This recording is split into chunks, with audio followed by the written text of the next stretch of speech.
I was holding Nana Eleanor's frail hand, tracing the familiar blue veins on its back when Liam's breath warmed my ear. "Get your bag, Chloe. We're leaving. Now." His voice was a low, controlled murmur, so calm it was unnerving.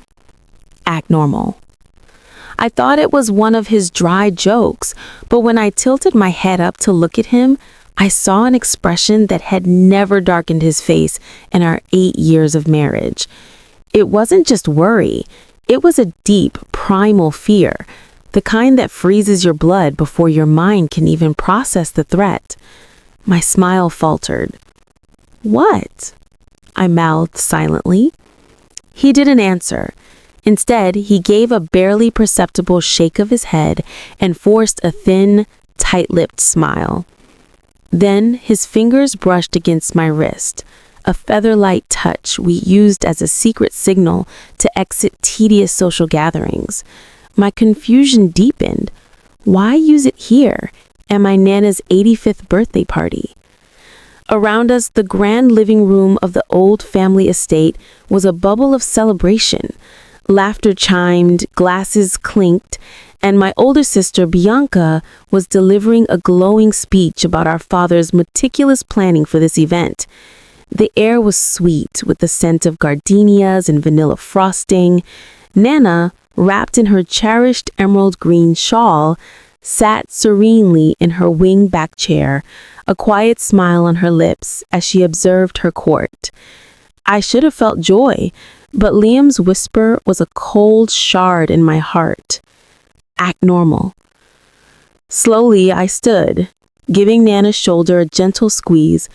"Just going to the little girl's room," I whispered. She patted my hand, her eyes crinkling at the corners, then turned back to Bianca's speech. Liam and I weaved through the crowd. I forced my face into a pleasant mask, nodding at distant aunts and uncles, smiling when a portly cousin joked, "Sneaking off for a kiss, you two?"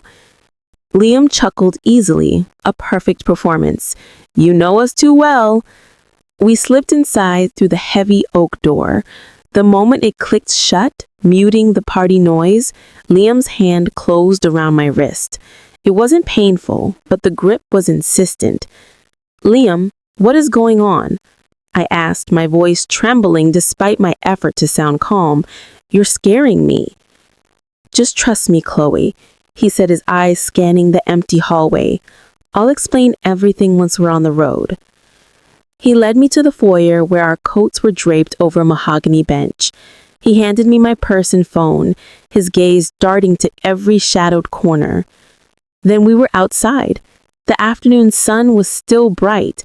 Children chased each other across the manicured lawn. The sounds of celebration echoed from the back garden. Everything looked picture perfect, but the idyllic scene now felt like a painted backdrop. Liam unlocked our SUV with a sharp beep, opened my door, and waited until I was inside before circling to the driver's side. He slid in, started the engine, and immediately hit the door locks. The sound was deafening in the sudden silence. He didn't pull away. He just sat, his knuckles white on the steering wheel, eyes fixed on the rearview mirror. Then he slowly turned to me, his face pale. "Something is very, very wrong here, Chloe." My mouth went dry. "What are you talking about? It's a birthday party." He reached into his jacket and pulled out his phone, not showing me the screen. "I'll explain in a minute, but I need you to trust me right now, okay? Don't panic. Just sit tight." That's when I looked back at the house through the passenger window and saw Bianca. She was standing alone by the garden gate, not waving, not smiling, just watching us with an unnerving stillness. And in that moment, I knew with chilling certainty that Liam wasn't overreacting. As Liam finally pulled the car onto the main road, my phone buzzed with a single, stark message from an unknown number. "The party's just getting started. Why would you leave?" My blood ran cold. If you're feeling as lost as I was in that passenger seat, don't worry. The threads of this nightmare are about to unravel. To understand how we got here, you have to go back to the beginning, to a phone call I almost didn't answer. It was a quiet Tuesday evening, and I was sorting laundry, the mundane task a comfort. My phone vibrated across the kitchen counter, my father's name flashing on the screen. I hesitated. Our relationship wasn't hostile, just distant. Every conversation with him left me feeling subtly diminished, as if I never quite fit the mold of the daughter he wanted. But curiosity won. I picked up. "Chloe," he said, his voice uncharacteristically warm. "How are you, sweetheart?" Immediately, my guard went up. My father didn't do casual, affectionate check-ins. "I'm fine, Dad. What's going on?" He gave a soft chuckle. "Well, I wanted to talk to you about something important. Your Nana Eleanor's 85th birthday is next month. Can you believe it?" Of course I could. Nana Eleanor was the sharpest, most vibrant woman I knew. But I stayed silent, waiting for the other shoe to drop. "We're throwing a surprise party for her," he continued. "Big gathering, the whole works. Bianca's been handling the details, and we thought it would be wonderful if you came." That made me pause. Bianca and I had been rivals since childhood, a competition I never signed up for, but was forced to play. But the thought of missing Nana's milestone was unthinkable. She was the one who'd read me stories, defended my dreams, and been my anchor in a turbulent family. "Of course," I heard myself say. "I'll be there." "Wonderful," Dad replied, a note of genuine relief in his voice. "It'll mean the world to her."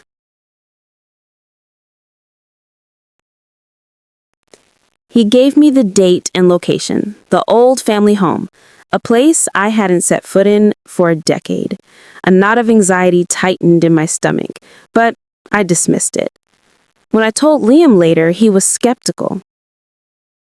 "Your dad invited you? Personally?" he asked, raising an eyebrow. "Yes, I know it's strange, but it's Nana's 85th. I have to go." Liam nodded slowly. "And Bianca's involved." "Yeah, why?" He leaned back, a thoughtful frown on his face. "I don't know. It just feels like staged. Like they're trying too hard to make it seem like a happy family reunion." He had a point. My father and sister weren't the sentimental party planning type, but people could change, couldn't they? Liam, ever the protector, agreed to come, though his skepticism was a quiet undercurrent. He even booked us a room at a small inn a town over, just in case we need an escape route, he'd said. I was grateful for his foresight. The week before the trip was filled with a strange mix of nostalgia and dread. Visions of my childhood bedroom, the creaky swing on the porch where Nana and I would drink iced tea, and the smell of her rose garden flooded my mind. But with every happy memory came a prickle of unease. The day we left, Liam was more thorough than usual, checking tire pressure, ensuring our GPS was updated, packing extra phone batteries. I chalked it up to his naturally cautious nature. The 6-hour drive was pleasant on the surface. We listened to music, shared stories, and I told him the good memories, the blanket forts, the secret cookie stashes, and the way Nana always took my side. We carefully avoided the topics of my father and Bianca. Some histories are better left in the past.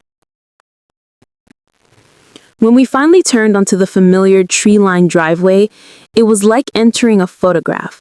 The same white colonial house stood proudly, but it felt different.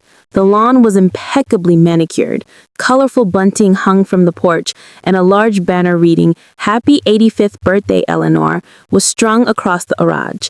It was perfect. too perfect. My father emerged from the front door, arms spread wide. "There is my girl," he boomed. Bianca appeared beside him, a clipboard in hand, and offered me a stiff air kiss near my cheek.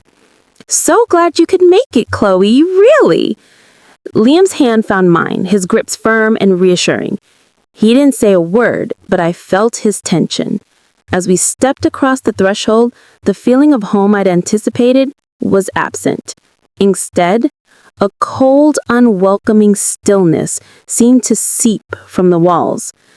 The house looked exactly as I remembered, yet it felt like a museum replica. Beautiful, but lifeless and watchful.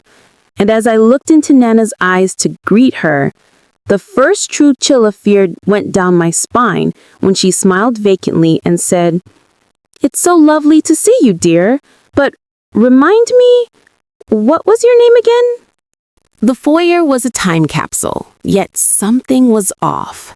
The air smelled of fresh paint and lemon polish, not of the old books and cinnamon that defined my childhood. The worn Persian rug I used to lie on while coloring with Nana was gone, replaced by a pristine modern one. The walls, once adorned with slightly crooked family photos, were now a gallery of perfectly aligned, professionally framed images, many of which I didn't recognize. "Looks just the same," I murmured, trying to convince myself. Liam leaned close, his voice a whisper. "It looks staged, Chloe, like a showroom."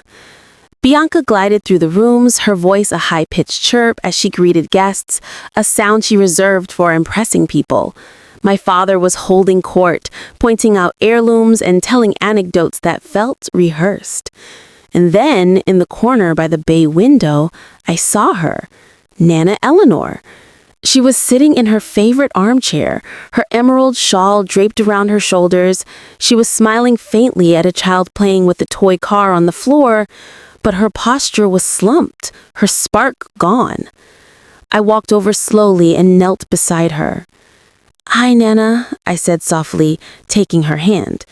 She turned her head, her eyes struggling to focus.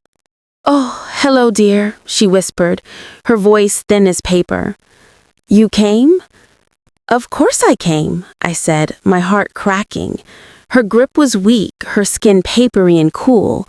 She was paler, thinner, her famous bright eyes clouded and distant. Liam came up behind me, placing a steadying hand on my back. "Hello, Nana Eleanor," he said warmly. She blinked up at him. "Oh, James," she murmured. "So nice of you to come." I shot a glance at Liam. His smile remained polite, but I saw the alarm in his eyes. Nana had never once forgotten his name. Bianca swooped in, a little too quickly. "She's been a bit tired lately," she explained, her tone dismissive. "The doctor says it's normal at her age." I didn't like the way she said it, as if brushing aside a minor inconvenience. I stood up, scanning the room.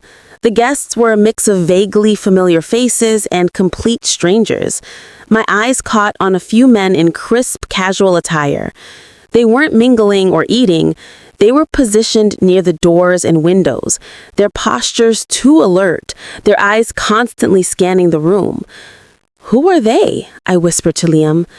"I was wondering the same thing," he replied quietly. "They're not here for the cake." Before we could say more, my father appeared with 2 glasses of champagne. "Enjoying yourselves?" he asked, his smile wide and unwavering. Liam took the glass, but didn't drink. "It's a beautiful party, Robert. You've outdone yourselves." Dad chuckled. "Had to make it special." He turned to me. "She's been asking for you, Chloe. It's good you're here." I nodded, but my attention was fixed on Nana, whose head was now nodding forward, her eyes fluttering closed. Bianca clapped her hands sharply.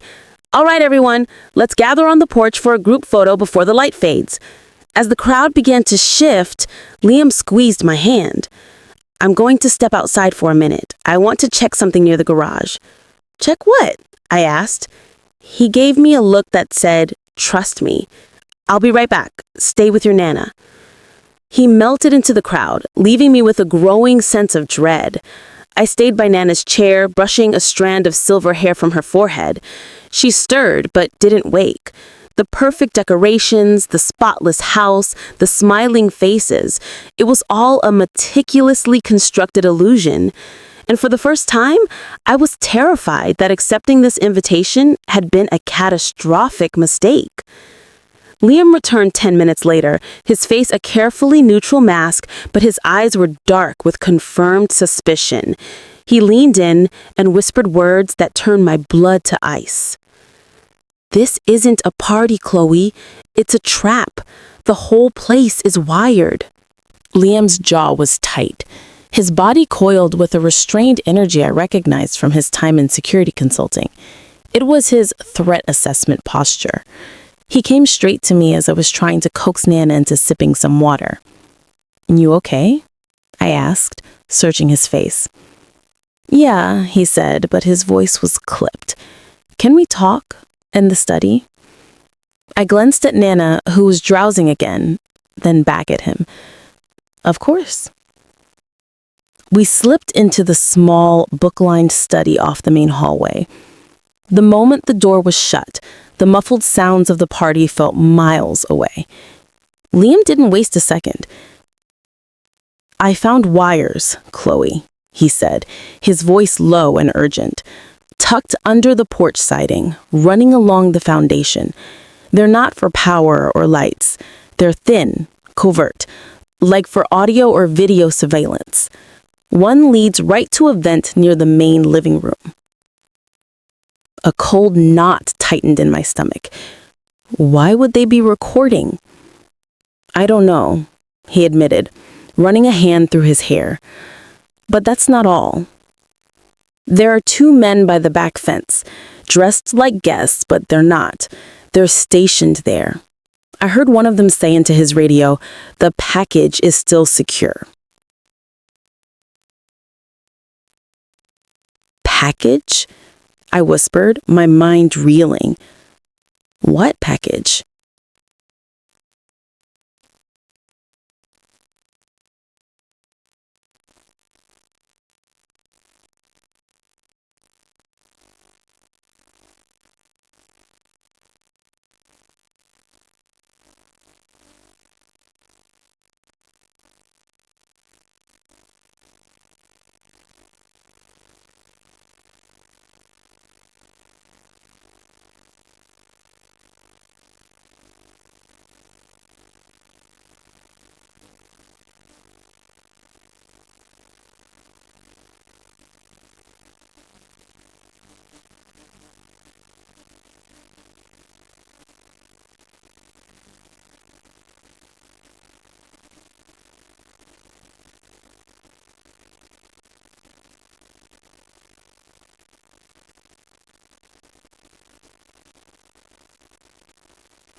The air in the room became thick and charged.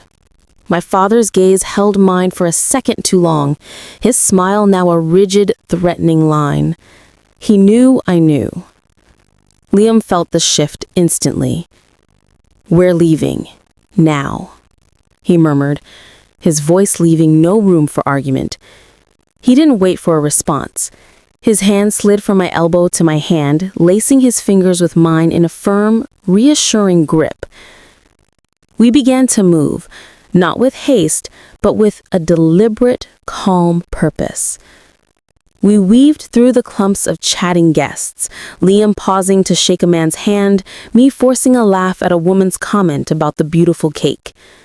Every step was a performance, a slow-motion sprint for the exit. As we passed my father, Liam stopped. "Incredible party, Robert.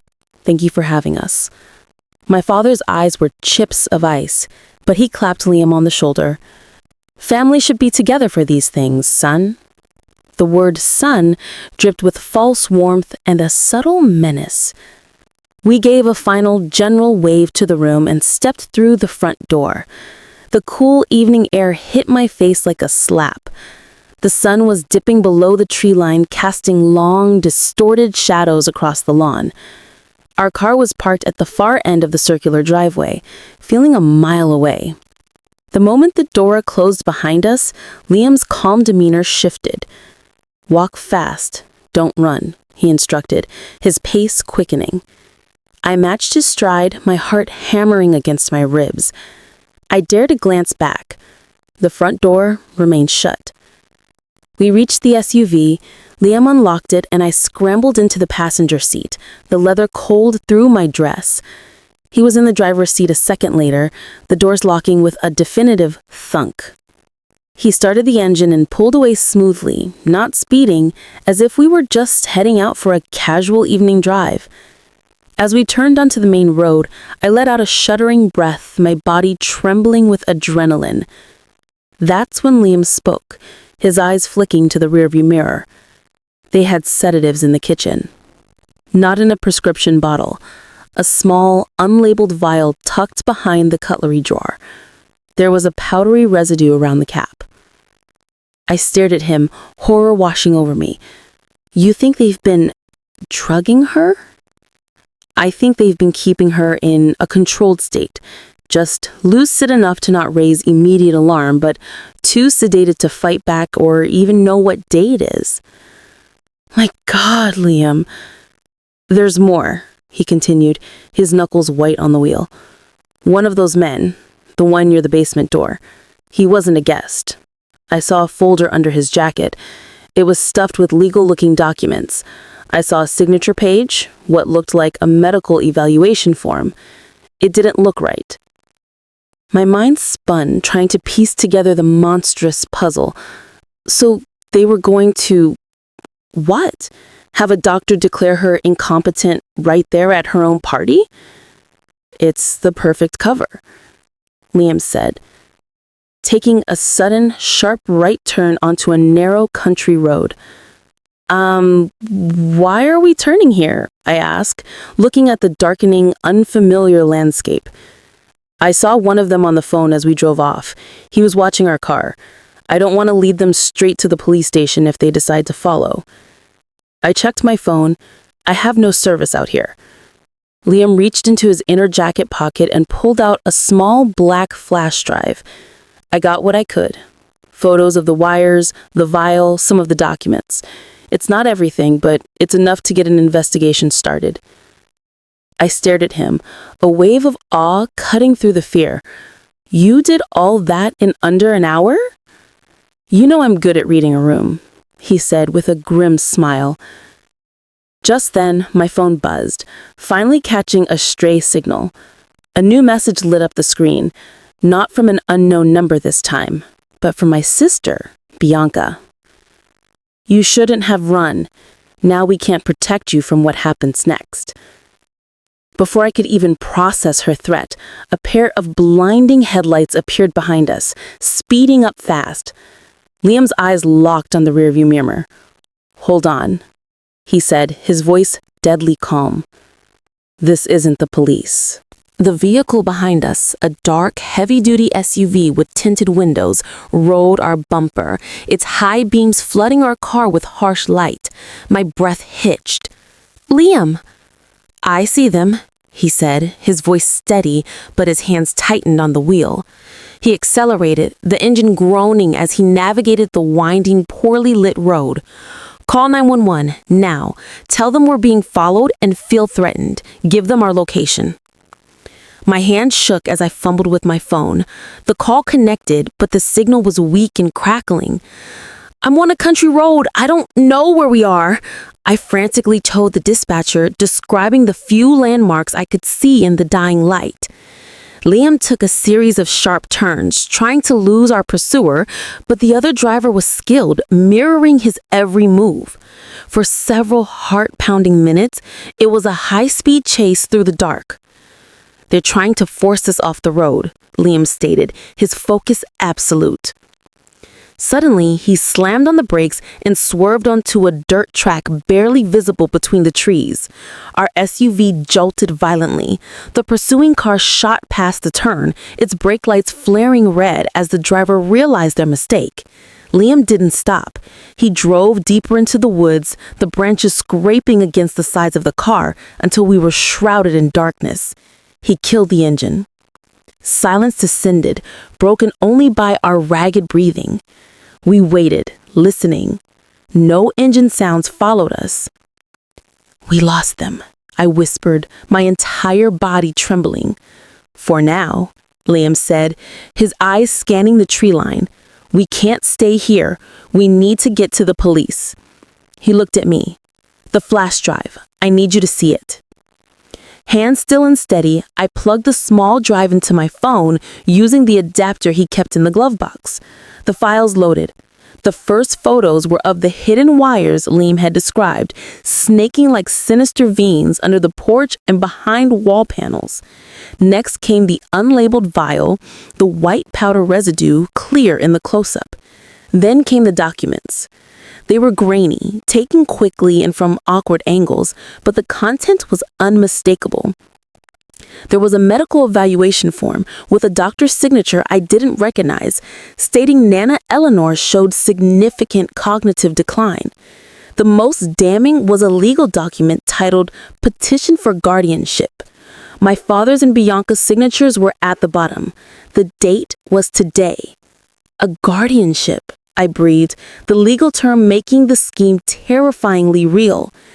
They were going to have a judge declare her incompetent and make themselves her legal guardians. They control everything, her money, her house, her medical decisions.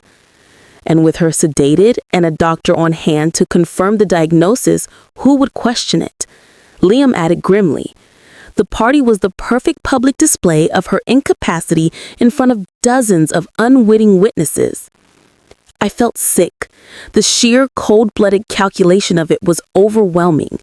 They had used her birthday, a day of love and family, as a stage for their betrayal. "We have to get this to the authorities," I said, my voice firm with newfound resolve. Liam restarted the car and carefully navigated back to the main road. This time, the drive was tense. Every pair of headlights a potential threat. 20 minutes later, we saw the welcome glow of a 24-hour gas station and a county sheriff's deputy parked nearby. We pulled in right next to the patrol car. Liam didn't hesitate. He got out and approached the deputy, speaking in a low, urgent tone. I saw his deputy's posture change, becoming more alert. He called for backup on his radio. Within minutes, another patrol car arrived.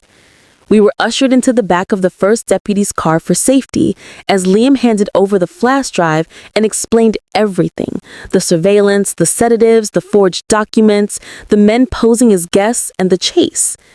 The officers listened intently, their skepticism turning to grave concern as they viewed the evidence. The senior deputy turned to me. "Ma'am, we're going to need you to come with us back to the property. We're dispatching units there now. It would be helpful if you could identify the individuals involved."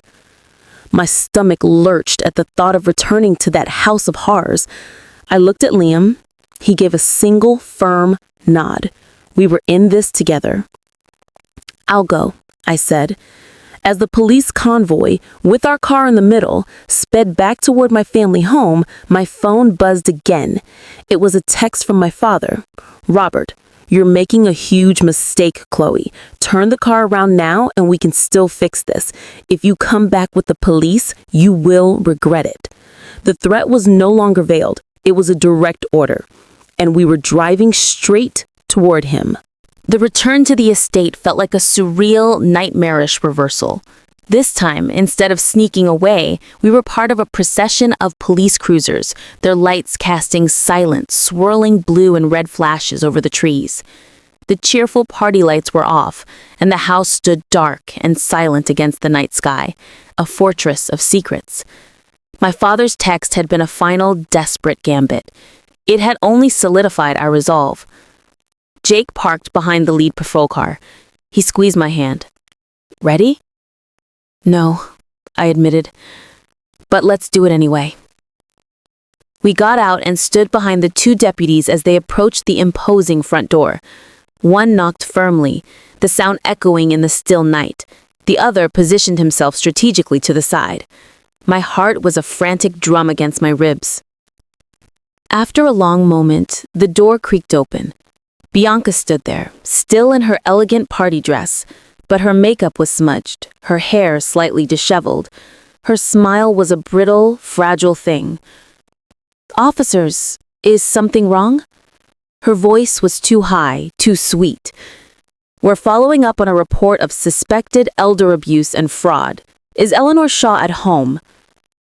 Bianca's smile didn't falter, but a flicker of panic crossed her eyes. "I think you must have the wrong address. My grandmother is fine, she's just sleeping." Liam stepped forward. "No, they don't have the wrong address, Bianca." Her eyes snapped to him, the facade cracking. "You," she hissed, "you did this." The second officer spoke. "Ma'am, we need to come inside and speak with Mrs. Shaw, now." Defeated, Bianca stepped aside, her hands trembling. The living room was a ghost of the party. A few lamps were on, casting long, dancing shadows. Empty glasses and discarded plates littered the surfaces. And in the center of it all, still in her armchair, was Nana Eleanor. She was asleep, her breathing shallow, her head slumped at an uncomfortable angle. The older deputy approached her gently. "Ma'am, Mrs. Shaw." Her eyelids fluttered open slowly. She blinked, dazed and disoriented. "Yes, what is it?" "Do you know where you are?" he asked softly. She looked around, confusion clouding her features. "I'm at home." "Do you know what day it is?" She paused, her brow furrowed in concentration. "It's my birthday." The deputy's face was grim. He radioed for paramedics immediately. The other officer turned to Bianca. "Where's her medication?" "In her bathroom." "Why? It's all perfectly normal." "Can you show me, please?" Bianca hesitated, her eyes darting toward the hallway. Just then, my father stormed into the room. "What is the meaning of this?" he boomed, his face a mask of outrage. "Officers, whatever my daughter has told you is a lie. She's always been dramatic." Liam stepped forward again, holding up his phone, displaying the photo of the guardianship petition. "Then you won't mind explaining this, Robert. Your signature is on a legal document to have your mother declared incompetent, filed without her knowledge, on the day of her birthday party." My father's face went ashen. He was speechless. The lead officer looked from the photo to my father. "Sir, I'm going to need you to come down to the station with us. You too, ma'am." Sierra's composure shattered. "We were just trying to protect her. She's confused. She needs professional care." "No, I don't." The voice was weak, but clear. Everyone turned. Nana Eleanor was pushing herself up in her chair, her eyes blazing with lucidity I hadn't seen all day. She looked from my father to Bianca, her gaze filled with a profound, weary disappointment. "I'm not confused," she said, her voice gaining strength. "I'm not signing anything, and I did not give you permission to drug me and parade me around like a puppet at my own party." Tears of relief and heartbreak streamed down my face. "Nana."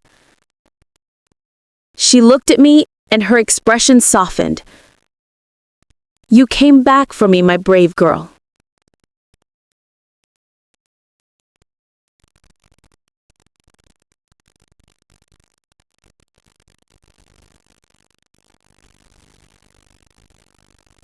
The silence that settled over the house after the police cars drove away, my father and Bianca inside them, was profound. It was a heavy, exhausted silence, broken only by the soft, efficient movements of the paramedics as they prepared Nana Eleanor for transport to the hospital. I rode with her in the ambulance, holding her hand the entire way. Her grip, while still weak, was conscious and present. She didn't speak, but she held my gaze, her eyes clear and full of a quiet gratitude that words couldn't express. At the hospital, they ran tests, confirming the presence of sedatives in her system. She was admitted for observation and hydration. "I thought I was all alone in that house," she whispered to me as a nurse settled her into the crisp hospital bed. "You never were, Nana," I said, leaning down to kiss her forehead. "Not for a single second." She gave my hand one final squeeze before drifting into a natural, much-needed sleep. Later, at the small inn Liam had booked, we collapsed onto the bed. The room was dark and quiet, no TV, no music. The events of the day replayed in my mind like a tragic film. "You did good, Chloe," Liam said into the darkness, his voice rough with fatigue. "You saw what everyone else chose to ignore." "So did you," I replied, rolling over to look at him. "You saw the wires, the pills, you put it all together. You saved her, Liam." "We saved her," he corrected gently. "Together." The next morning, we went straight to the hospital. Nana was sitting up in bed, looking more like herself than she had in years. The fog was gone. Over a breakfast of terrible hospital coffee and toast, we talked. She told us about the subtle pressure from my father over the past year, the concerned talks about her health, the way Bianca had started managing her mail and appointments. She'd felt something was wrong, but had been too isolated and gradually weakened to fight it. The evidence on Liam's flash drive, combined with the toxicology report and Nana's own testimony, was more than enough for the district attorney. My father and Bianca were charged with elder abuse, fraud, forgery, and unlawful imprisonment. Their scheme had completely unraveled. In the following weeks, Nana Eleanor, with our help, hired a fierce lawyer of her own.